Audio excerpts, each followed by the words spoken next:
Hi everyone, I hope everyone's feeling very refreshed and awake. Today I'm going to talk about four steps you can do to maximize your sleep and energy levels. So the first one is to pay attention to your circadian rhythms. And what is a circadian rhythm, you're probably thinking? A circadian rhythm is something which exists in every single human. It also exists in animals and also plant life and fungi as well. And in essence, it's your internal body clock. It regulates when you go to sleep and when you should be exposed to natural light. And for everyone, it can be very different. You hear the term that I'm a morning person, I'm an evening person. Um, why am I more a morning person? Why is someone more an evening person? A lot of it has to do with circadian rhythms. So to really understand when your energy levels are at your peak and when it's best for you to be asleep, is a good idea would be for a period of about a week or so. Track during the day, when are you at your most productive and when are you at your least lethargic? And by doing that, you get a sense of, you know, how you sleep, how your body reacts to certain things. So understanding that will go a long way in terms of getting a good sleep and have energy levels high throughout the day. The other thing as well is getting a regular sleep schedule. So trying to go to bed every single night. Sorry, you go to bed every single night. Trying to go to bed at the same time every single night. How can we do this? Well, one of the things we can do is create an evening ritual. An evening ritual is really, I guess, about winding down an hour, 2 hours before bed, around getting yourself primed to go to sleep well. There's a few things you can do here. First of all, you can cut out caffeine. Caffeine is a stimulant, and it will get your mind racing. You don't want a racy mind an hour or two before bed. So my advice would be to cut caffeine out at least 4 or 5 hours because there are long-term effects, I guess, in the bloodstream around keeping you awake. The other thing is to switch off devices, and there are a couple of reasons why you want to do this. The first of all is that the devices have blue light, and blue light suppresses melatonin. Melatonin you want to be producing before going to bed because it helps you sleep better.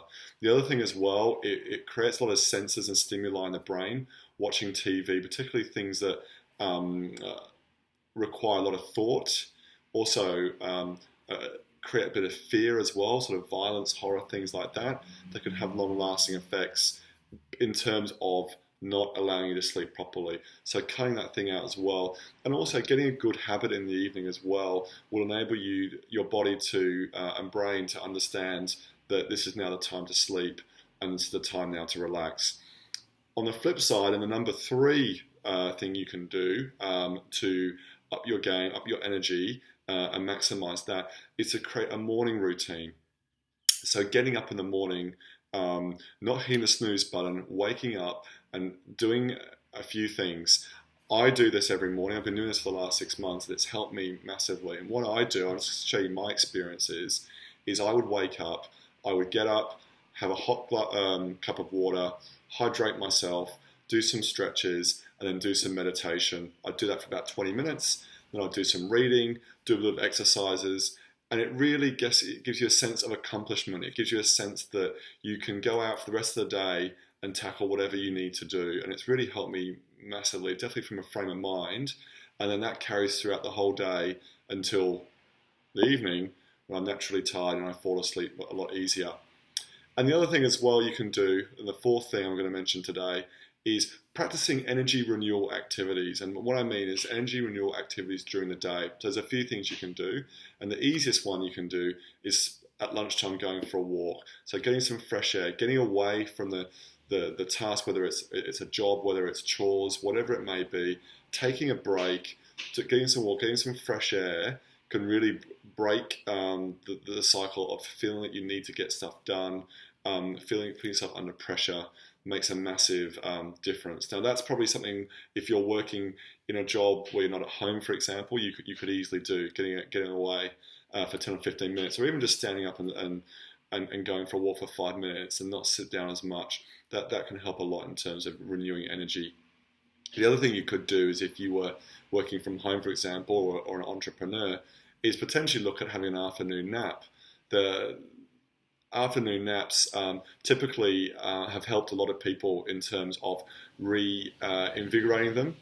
Typically, for a lot of people, the circadian rhythms that I mentioned earlier, we tend to have a lull around 2 or 3 o'clock in the afternoon. So using that opportunity, rather than feeling at my desk and feeling really bogged down like this, or at home I should say like this, is just to take 20 minutes, half an hour, up to an hour to sleep. You wake up and then you have that sort of extra energy. You get up and you can see the rest of the afternoon out. Lots of things you can do as well, and things around breathing as well, daily meditation. These are tips. I wouldn't expect anyone to necessarily do this all at once, but hopefully you've taken something out of this and you can implement it into your daily routine, daily life. Sleep is such an important thing, and really it's all about the whole 24-hour period, not just the 8 hours, which is key in terms of making sure you get the rest, but priming yourself up to make sure that 8 hours is best spent asleep and relaxed. Hope you got a lot out of this video, and I'll leave it there. I hope you also have a great night's sleep and you get whatever you need to get done. Until next time, see you later.